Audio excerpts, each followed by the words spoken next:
One of Al and my first gigs with my dad at the La Mirada Country Club. That's right. We used to sit in with my dad a lot. We'd be the little freak sideshow while his band took a break. And I would play piano, and Al would play drums, or I play guitar, and Al would play drums, but Al tell the story. So we're about 12 years old, and we set up in the middle of the dance floor, put the drums in the middle, the guitar amp, and the guitar, and Ed and I start to play. And all of a sudden, the crowd starts to gather. And my dad is watching this, and he says, "Hey, I think I should pass the hat." So he passes the hat around, you know. Now, we're done playing. The money is counted. $22 and a couple of, pennies and dimes, some change. Then my dad gives Ed $5, and he gives me $5. And I'm looking at Ed and going, "Hey, Ed, if there's $22 in the hat, 5 and 5 adds up to 10. Where's the rest of the money?" So we're looking at my dad, and he says, "Welcome to the music business." According to Webster's dictionary, rock and roll is defined as a kind of commercial jazz music based on the blues with an element of country thrown in and characterized by a strong, regular beat. But as every mother's child knows, the hardcore ethic of rock and roll demands cars and girls, beer and good times, explosive, hard-driving, high-energy fun.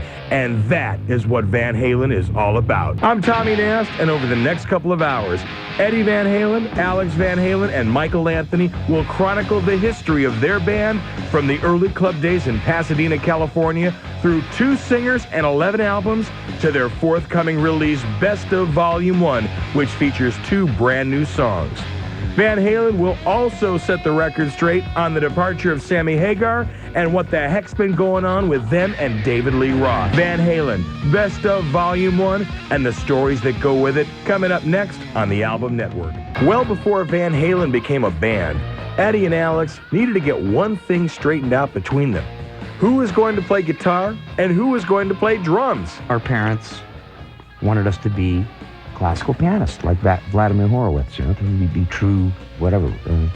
And around the age of 12, we got into rock and roll, Beatles, Dave Clark 5, and I love Dave Clark 5, so we used to have the cardboard boxes, and we used to bang on those things. And the empty ice cream tubs that they used to have at 31 flavors. And also the model car boxes. Yeah. We'd leave some of the plastic in it to sound like a snare. Yeah. Well, from there, obviously my mom and dad were pretty uptight that we kind of lost interest in piano. So they convinced Al somehow to take flamenco guitar lessons, which is still respectable. I bought myself a drum kit. $125 St. George Japanese drum set, paid by having a paper out. While I'm out doing the paper job, Al was playing my drums, and he just got better. And drums came natural to him, whereas it was work for me. Now here's my version. No, I'm just saying, guitar came natural for me, and drums came natural for Al, so it was a logical thing. When I played guitar, I could play the chords, I could read, I could do the strumming, the rest of the thing. But to me, there was no connection with the instrument. To me, it was just a piece of wood with vinyl strings on it. Ed picked up the guitar one time, and I just heard him. That's the problem. See, I put steel strings on it. No, I'm kidding. No, but it didn't take a genius to hear that Ed had a connection with it. And it's that simple. And of course, the part about the drum set and the paper route, sure, that was all true. But if it hadn't been for the fact that Ed had that connection with the guitar, it wouldn't have mattered. If it hadn't been because he got better on the drums, I never would have played his guitar. Okay. With that issue settled, Eddie and Alex went on to form a 3-piece band in high school, which is where a young bass player named Michael Anthony first caught wind of them. I actually first heard about Eddie and Alex when I was in high school, and I was then playing in a band called Snake. And I remember there was a carnival that our high school would have every year on the football field, and their band happened to be playing, and they were called Mammoth. It was Eddie, Alex, and their bass player, then his name was Mark Stone. And Eddie was doing the lead singing, and they were playing Cream, and I remember them playing Grand Funk Railroad, and doing it like exactly. And I remember thinking, wow, check this guitarist out. He's playing the stuff note for note. They did like the whole Live at Leeds thing. And that was the first time that I actually ever saw those guys play, and I was pretty impressed by it. About a year later, David Lee Roth had joined Eddie and Alex's band. They changed the group's name to Van Halen, and not long after, Michael Anthony got this phone call. I got a call from Eddie and Alex one night, and they asked me to come over and jam with them. And I actually asked one of my brothers, my brother Bob, to come down with me because I was nervous. These guys at that point, I had heard that they were playing Gazzarri's out in Hollywood, and I was playing. I mean, we were doing okay. I was just playing jeans and T-shirts, backyard parties, things like that, in high schools. I went and jammed with them, and it was in a little garage they were rehearsing it in Pasadena. And Roth was not there. It was just Eddie and Alex, and I set up, and we jammed and jammed and jammed, and I have a feeling they put me through every kind of beat change they could think of. And when we were through playing, they asked me if I'd like to join the band. And my mouth kind of opened up a little bit, and I went, sure. What was it like going from Pasadena to like the Strip and taking Van Halen out in the clubs and doing like the whiskey and good Gazzarri's? traffic, about half an hour, and bad traffic. No. It's very strange because I'll never forget, Dave liked to think of himself as I would say like not a Bowie clone, but he dressed, with the clogs and the funny looking pants and the hair standing on end. So when we were in Pasadena, everybody thought we were a Hollywood band. Then we come to Hollywood, and of course, Ed, Mike, and I are in jeans and T-shirts, and they thought we were a Pasadena band. So you can't win for losing. You know what I mean? Just this, and we played. We auditioned the Handlebar Saloon in Pasadena, our hometown club, okay? The first time they wouldn't hire us because they claimed that our audience was too rowdy. I mean, yeah, they were. I mean, I'll never forget, we played a backyard party once. It was written up in the paper. 19 people got busted and stuff, and 4 cop cars were turned over. 4 cop cars got turned over. I'll never forget. A group of guys took one cop, they took his handcuffs and handcuffed him around a tree. His own handcuffs. But anyway, yeah, that was, wild teenage, that was our audience.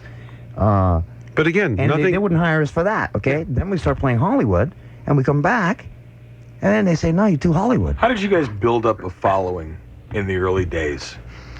Actually, when we were gigging, whether it be for a party or a club or whatever, we'd make up our own flyers, and we would just flyer the hell out of everywhere. I remember we'd promote our own shows at the Pasadena Civic Auditorium, and we would draw, like, just on word of mouth and flyers, 5,000 people to these gigs. And we would go to, like, Aerosmith concert over at Anaheim Stadium, flyer all the cars. We'd say, okay, Ed, tonight you're going to hit Pasadena High School. Mike, you hit Arcadia High, and go over to Monrovia, and Dave, and Al, and we would all get our section, and we would go out and just flyer. And we really tried to build up a following rather than look for a record contract. Because there became a point to where it was like all of a sudden, hey, it's happening. At what point did you guys say, okay, it's time to get serious? We want to get a record deal. We want to Never. Be bigger. Never. We were always serious about what we did.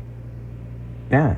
The record deal, we didn't pursue a record deal. We didn't know how. Yeah, we had a couple of meetings here and there with people, with the breadsticks and that kind of thing. But that didn't pan out. It was a year later that, after Gene tried to help us, that Ted Temple and Mo Austin saw us at the Starwood. So what was it like when Mo and Ted came in? Did you know they were going to be coming that night? No, we didn't know. Did Gene they just was come there and either. surprise you? Go, hey, listen. Yeah. I want to work with you. Was it like that? that? They were just real kind of quiet, and it was like, do you guys ever? It was 99-cent beer night, and a rainy Monday night. If I and 3 remember people right. were in the audience, and 2 of them were Mo and Ted. Did they really sign you the next day? Close to it. I wanted to get your feelings on what it was like when you first heard yourself on the radio and what you were doing at the time. I was told that they were going to play it like at 2 o'clock in the morning on, I think, what was then KMET, 94.7. And I stayed up, had a little clock radio, and I heard it. And I ran to your room, went, Al, we're on the radio! And it's still the same. Every time I hear us on the radio, it's the same thrill, excitement. It's like, I still feel like a little kid, like, wow, we're really on the radio. And you still get the charge out of it today. Oh, God, Absolutely. yeah. Absolutely. What do you remember most about the time before you guys really broke through and knew that you were going to be a big rock act? You know, when you're kind of in limbo, the first record just comes out, you're just getting, you know, into that groove with, you know, the Warner Brothers record deal. You got Ted Templeman comes in and produce you guys. You know, what do you remember in the very early days prior to making it happen? After the album came out, you know, one thing I really thank God for is that it was a steady building process. I'm glad we didn't bust onto the scene like maybe a Boston or a band like that around that time where all of a sudden they're thrown into the stadiums and whatever, because I think we really appreciate the success a lot more. And gosh, I remember our first tour we opened up was supposed to be like 6 weeks opening up for Journey. You know, we played all the Masonic temples and the small 3,000 seaters, and after a while, it was almost like they wanted to kick us off the tour at the end of every week, and their people were telling them, no, you better keep them on the tour because I think they're selling a lot of tickets. They're doing good. But it was like a steady process. We were offered gigs, big gigs, and we refused most of them, you know, because we wanted to still just work on a solid following. Recording of the first 3 records, it didn't take a whole ton of time. I mean, you guys were pretty much in and out. Well, we had, you know, even before the first record, we had so much material that at that point, it's like, you know, just kind of picking and choosing from that stuff. And like you said, for the first 3 albums, we had an excess of material that we were still like going through. Got to even think all the way up even to like 5150, we're still sometimes grabbing a little tidbit from here and there from a song that was back on the first demo tape that we did for Warner Brothers. So yeah, you know, it was like it was very simple. Just run the tape and we just played it live. Let's go to Women and Children first for a minute. It's your 3rd record. You're off 2 multi-platinum records. What do you remember about recording this record? I understand I only remember took 2 Sitting, weeks. sitting in the basement. For 2 weeks straight in Dave's father's basement. I got this Wurlitzer piano. Through a Marshall blazing through my amp. Marshall amps. And just every day, I would go in there. For hours. For 2 weeks. We just, for I'm going, hours. this is really cool. But where's that next chord? Yeah. Where's that next Go chord? find that chord. Boom. Like the 15th day, there it came, and it's just magic, you know. But we pounded that song that riff, into the ground. Yeah. just that chorus riff for 2 weeks straight. But what's great about I it, just couldn't find where. I didn't know where to go from there. And all of a what's- sudden, boom, it came. what's great about it is it's like entrainment. You know, it's as old as shamans. It's as old as African drumming. It's as old as anything that people do to get themselves in a different state of mind. We would sit there and play that thing until we became almost hypnotic and didn't realize what time it was. 5 hours would go by and play the same damn thing until finally, like Ed said, on the 5th day. No, it was more like 2 weeks. Al. Okay, the 15th day, the second chord came. That second chord is very important, you know. That led to the verse, back to the that's chorus, right, and then to the solo, and then to the end. That's right. And we kept that under 4 minutes. Following Women and Children first came Van Halen's 4th album, Fair Warning, released in the spring of 1981. Fair warning, and I'll give you my read on it. I watched Ed being creatively frustrated. And Ed probably worked harder on the music for that record than anybody had ever seen. Almost to the point where I felt guilty for even sleeping. I felt like, Ed, I should stay up with you just to suffer with you. It just seemed like nobody cared. Or I would go down to the studio with Don Landy at 4 o'clock in the morning and do all my guitar parts. And I guess, you know, there was so much blow around that time that people didn't even know that they thought that I did it that day, or, you know. But it just seemed like I couldn't do what I wanted to do during the day. So I snuck in at night and did all the guitar solos and all the guitar parts without anyone even knowing that I didn't do it when they thought I did. Was there many tensions brewing between various band members at that time? Yeah, I'd say starting songs. I met Valerie then, and Dave didn't dig that because all of a sudden here I am in the Globe and all of the rags, which Right. is totally not me. You know, I mean, it's like It's not like you go out and It's try like- to get those pictures put like, in there. You know? we used to be Yeah. alone, you know. It's kind of like the whatever the fame part was coming to me, which I don't dig.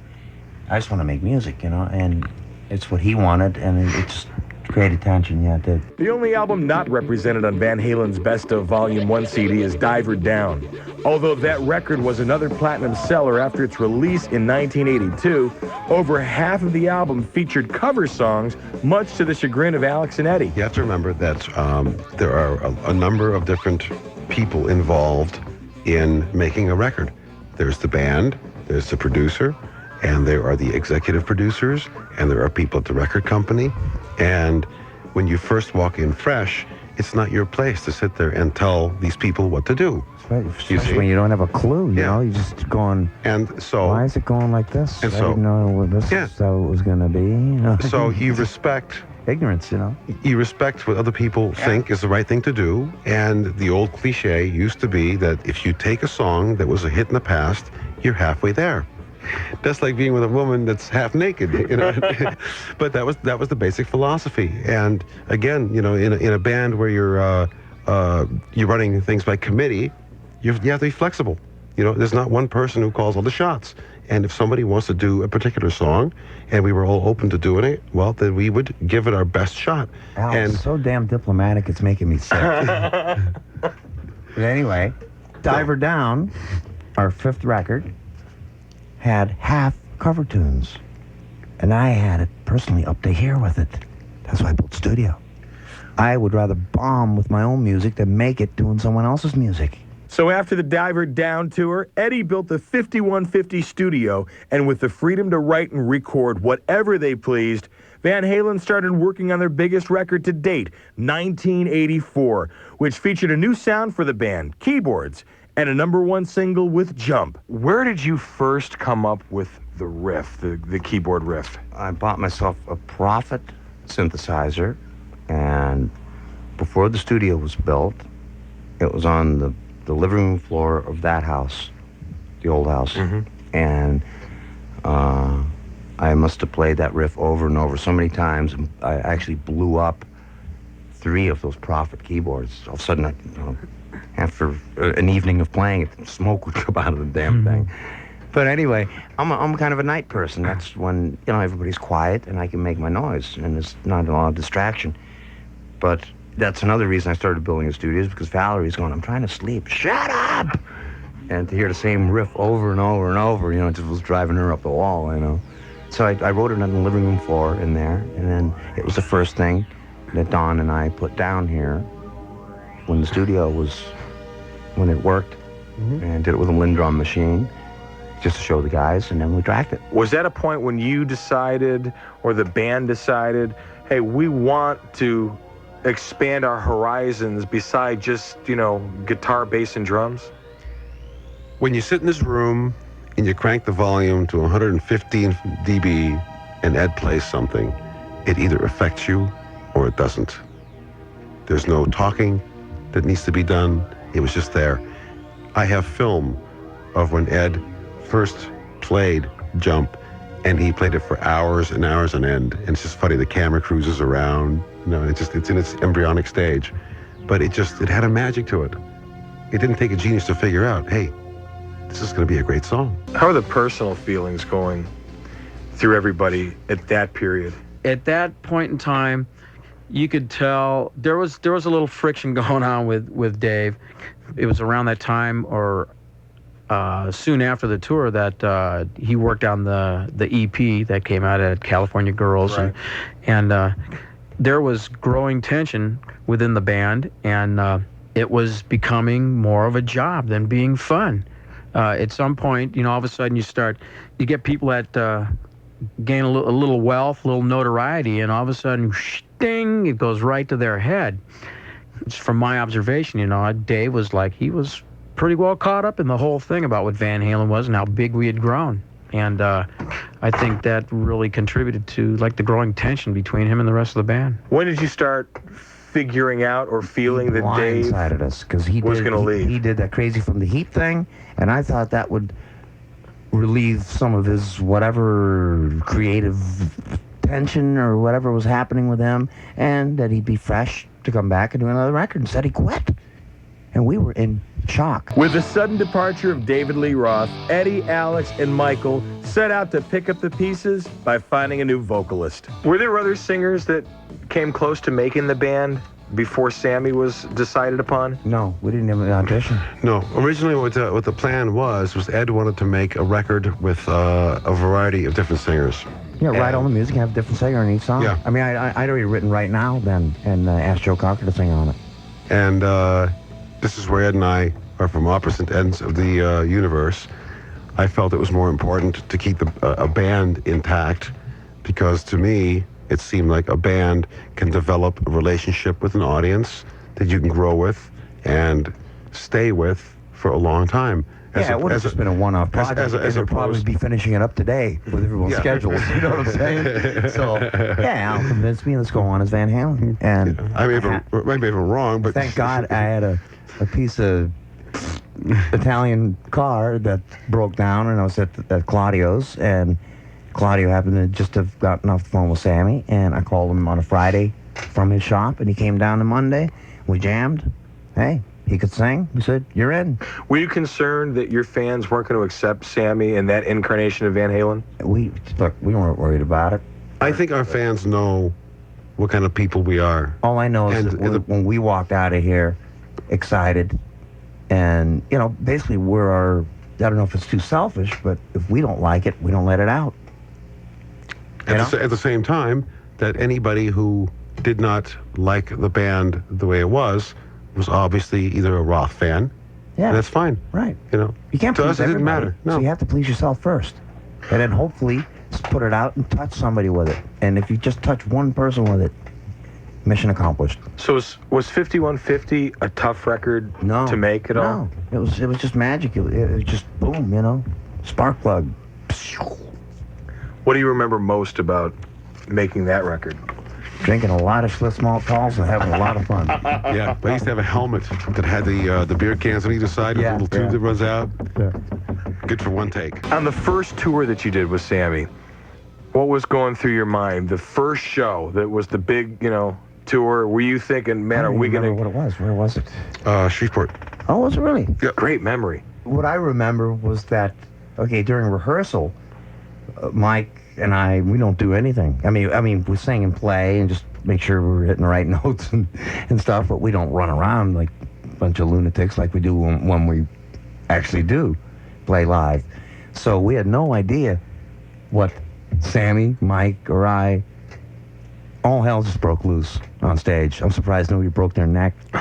You know, and that we didn't like bumper cars and bounce off each other, because we were just maniacs running all over the place. Uncontrolled energy, you know, just...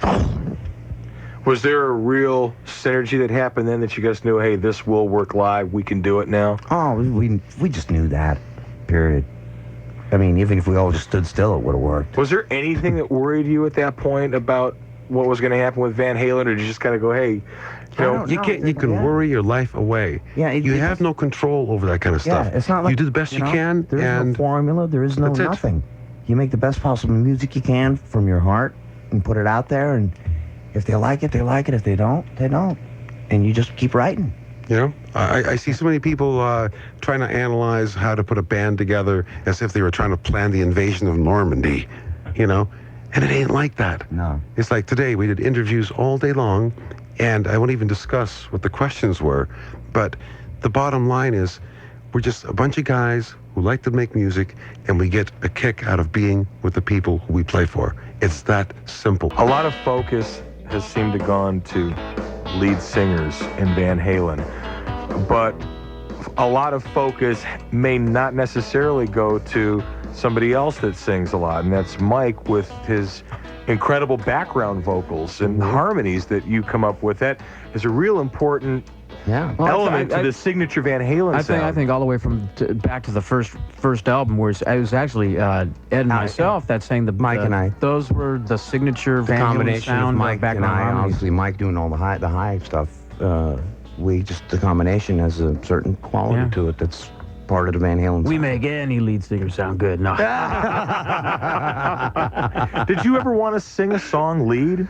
Oh, well, And have you guys ever given him the opportunity to? I used to lead sing before I joined Van Halen, and it's funny because when I first joined the band, I thought, wow, Ed's singing background, even Al's singing background. I go, oh, that's cool. These guys are singing background. I'll just play bass. Yeah. But I love to sing, and maybe if I have a couple of cocktails, I feel like, yeah, man, I'd like to sing a song. But I mean, I love singing background harmonies. To me, what band's that with? With karaoke?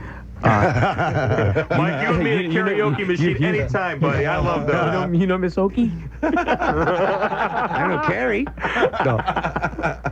Been there, done that. I enjoy singing background harmonies, and to me that's where I really, I feel like that's a real strong contribution I have in the band. So I love doing it.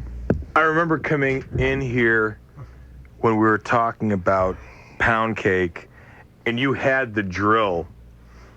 Did you just kind of pick up that drill and just There's say... a piece of gear here that Ken Dean, the maintenance engineer, was replacing, and he laid the drill down right there as he was putting a new one in, and I picked it up, and my guitar was on, and the guitar pickup was like a microphone, and so I ended up using it. We were jamming it, and we just started playing. Check it out, and he started, and Al came in with the beat. It was like, oh, that's great. That was it. Then you took the drill on the road with you, of course. Of course, had to paint one up. And you had the special And someone power drill. Someone stole it.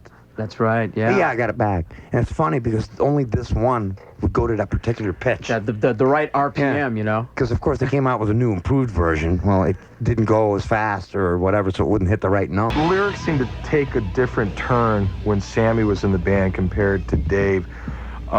Is it a true statement, or am I totally off base when I say that in his writing contributions, he was writing more about being in love, and Dave's were more about just like having sex? I think when Sammy joined the band, lyrically, things did become a little bit more, I wouldn't say serious, but Sammy was somewhat of a quasi-spiritualist. That means that when the mood strikes him, he's spiritual, and then see you down at the bar. You know what I mean? No, usually after the bar is when you get spiritual. And no, but there were some songs, like for instance, like Right Now, which was actually a very deeper concept than what meets the eye or the surface, at least the video. The video was great, and there's no denying that. But what the whole concept was that in life, the only thing that is relevant is the moment. Yeah. It's right now. It's not the past. It's not the future. And you can check or look at any religious books, whether it's Catholicism, Judaism, or Hinduism, you name it. It's all about being in the moment and experiencing the moment, because you never know when it's going to end. And I felt that kind of an attitude towards writing lyrics, I thought was fantastic. I want to swing back to Balance. Now, you brought in Bruce Fairburn for that record. Did Bruce have a style that was much different than, utilizing Ted Templeman or Don Landy or... Don Landy is a genius. He really is. And, we did 8 records with him, but we just felt time for a change, And Andy, as much as I love him, he was kind of frustrated because usually we're pretty quick at coming up with stuff, and he'd go, "God, you old Dutch bastard, you always beat me to it." That's what he'd say, because we'd be stomped on something, and I'd have like a couple, 3 things right away, and he'd go, "You always beat me to it, you old Dutch bastard," But we just decided to try somebody different and help us complete our thoughts. And Bruce is a musician. It's an outside ear and a more objective ear as a musician. So, yeah, it was great fun working with Bruce. Following Balance and the tour and the release of the album, which was extremely successful, you went back into the studio to do the Twister soundtrack. Who brought the whole project to you guys? Ray, our manager.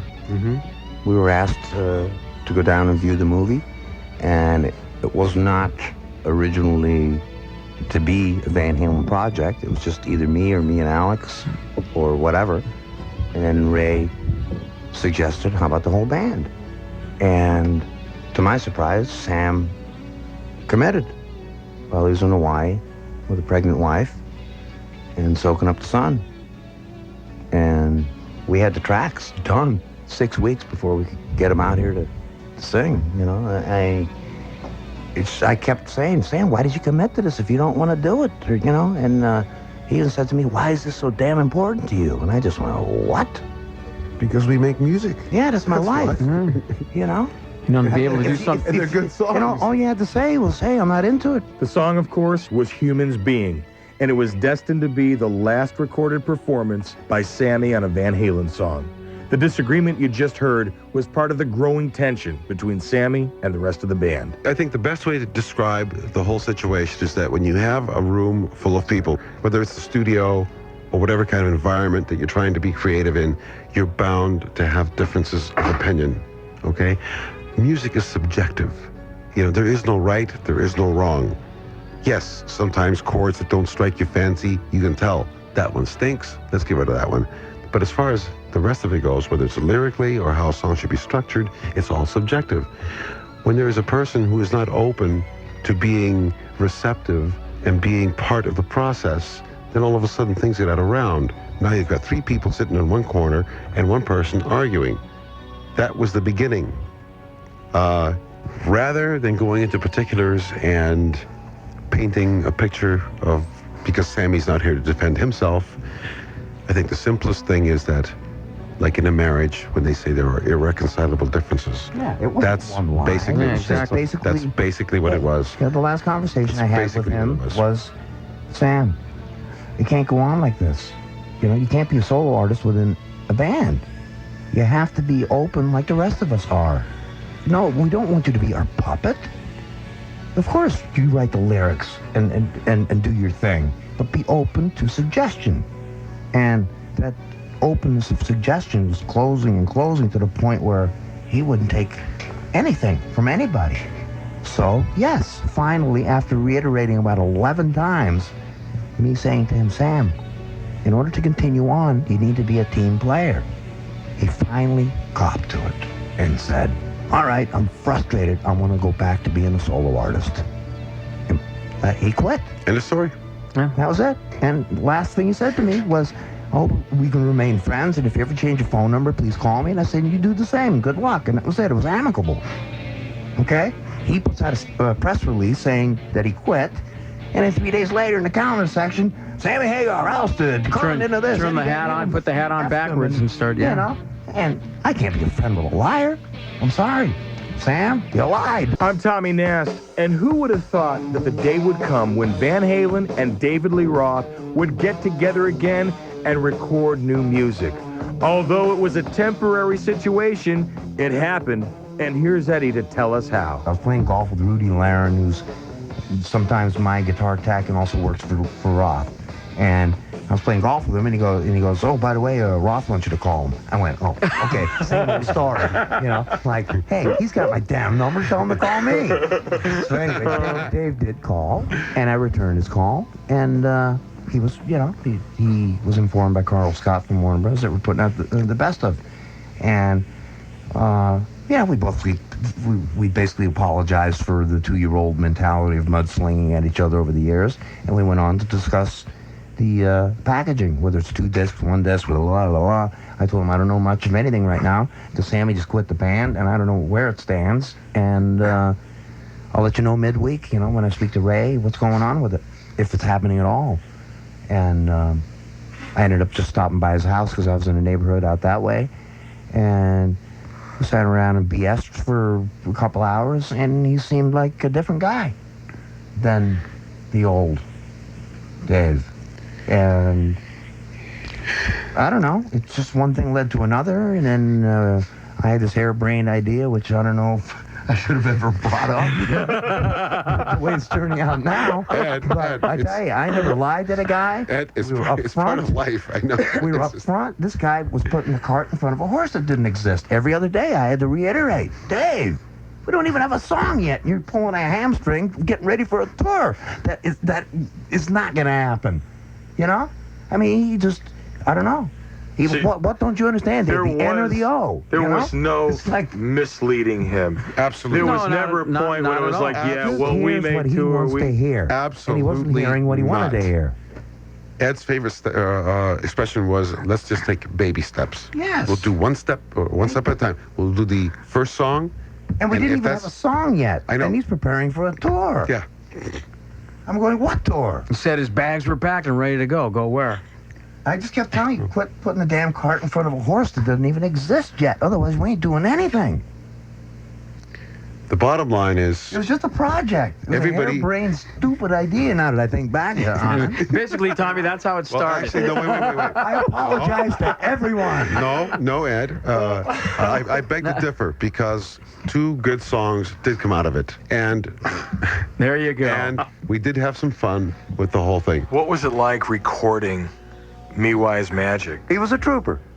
Granted, he hadn't sang in 7 months. He was a trooper, and He did work. actually thanked me for hanging in there. He said anyone else would have thrown up their arms up and just said, forget it, But He did work very hard at it. He worked very hard, but it was took 3 takes, 15 minutes to do the music, and 2.5 weeks to do the vocal. But we got it out of him, and the record is spoken. That's one of 2 brand new songs from Van Halen and David Lee Roth. It's called Me Wise Magic. And while I know that Van Halen fans were hoping for a little magic in the form of a reunion tour with Roth, it's not going to happen. And I pressed the issue with Alex and Eddie to find out why. I got to tell you, if he would have been more of that vein of what I would call like being in a Dali mode, Salvador Dali, and just be creative and let it flow. Bring the palm trees, man. Bring the monkeys. Do whatever you want. I just have to say one thing, though, that I guess I was depressed for a week after the MTV Awards because I really, in my heart, wanted to believe that he had changed, that he'd grown up, that he was an adult, whatever that means, I mean, I'm going to be 42 in January. I'm not a drunk 23-year-old who's easy to manipulate. I can read through everyone's BS now and I'm clean, And I really wanted to believe that he had changed. And he had me fooled pretty good for a while until MTV, when he basically spit in my face. And that was it, as friends. And I was still willing to go on professionally and shoot a video with him because Warner Brothers wanted it. But 2 minutes of public adulation at the MTV Awards, and boom, right back to old per DLR. But isn't it a fact that if you guys did a massive tour with Dave, that he probably wouldn't be able to cut it? The facts are that we did 2 songs together. We were asked to do a video, which he declined from participating. The fact was, there was probably more money thrown at us than the gross national product of East and West Germany put together. And it's not about the money. It's about, we want to make music, and had the chemistry been right, we would have considered doing something for the fans, the ones who wanted to see it. We did the 2 songs for the fans. Yeah. I think that the memory of what it was like 10, 12, 15 years ago is a lot more vivid and a lot more romanticized, if you will, than the reality of it. Would your fans really? I think we gave the fans 2 good songs, and that's as far as it could go. We just couldn't take it on the road. I don't care how much money was thrown at us. I think a lot of people don't understand how close and tight-knit of a family it is when you are in a studio being in a creative process, or when you're on tour. It's just that simple. It's just not about the money. I do have one final thing to say, because I'm going to go out and have a bite to eat, and that is, I think at this point, some people tend to take this all too doggone seriously. I wish that we could be articulate enough and poetic enough and maybe enough like Salvador Dali to paint something of a false reality. The fact is, this is a rock and roll band, okay? This is, like I mentioned earlier, not an invasion of Normandy. This is not Hogere wiskunde. That's a Dutch word for higher wisdom. Yeah. You know, this We ain't make music, Zen, you know, this is and we rock and connect roll. with people. And when we have the right person to do that, in our hearts, we will be content. And I think that contentment will spread. Exactly. When we walk out of that door each day and we have done something that touches us and it transfers on, you know, we release it and it touches other people, boom, mission accomplished. That's what it's all about. Great. We do have to say one last thing, and I mean this from the bottom of my heart, is that we mentioned it a couple times before. There were good times with Sam. There were good times with Dave. Oh, yeah. Okay? Dave, I respect you. Wish you the best of luck. Sam, the same thing for you. I respect you. I wish you the best of luck. From Van Halen's Best of Volume 1, that's Can't Get This Stuff No More. It's the second of 2 new songs recorded with David Lee Roth, and you heard the honest comments from the guys why there will not be a tour with Roth upcoming. As far as Van Halen's future, Eddie will be having hip replacement surgery in December, and news has leaked out that the next singer will be the former vocalist from Extreme, Gary Cherone. You brought him out and started writing songs? Talked to him on the phone first. I sent him a tape of the song, and he sang over it, sent it back, and I kind of went, I don't know. But he came out anyway and blew our minds. And the prospect of a new album with him looks great, I guess, huh? Oh, of course. I mean, that's what we're ready to do, is move We're forward. hoping for move on. a spring release and then a tour. Can we officially say now that Gary Cherone is the singer? The ink is not dried yet. Waiting for Ray to tell us. But you can say it. Yeah. Gary Cherone is officially the new singer of Van Halen. No, I didn't say And if it. I was a betting man, I'd run to Vegas now and bet that that is what's going to happen. I would do that too. Tonight's show was engineered and creatively produced by Steve Nelson. Special thanks to Ray Daniels and Stephanie Robertson of SRO Management, to Tucker Williamson, Kenny Pavogel, Stu Cohen, and Carl Scott of Warner Brothers Records, to Ken Dean of 5150, to Neil Bird, Regina Livesay, and Beth Arce of the Album Network Broadcast Department, to Steve Saslow and June Brody of SJS Entertainment, and to Eddie, Alex, and Michael for their time and their honesty for the past 2 hours. The Van Halen special was produced by Mark Felsat, associate producer John Valenzuela, and the executive producers are Steve Smith and myself, Tommy Nast. This has been an exclusive presentation of the Album Network, copyright 1996. Very nice, Tommy Nast. Thank you so much, man. That was very, very cool. Hope you all enjoyed that. The past 2 hours, music and words from Van Halen right here on 95.5 KLOS Los Angeles. I'm Randy Moran.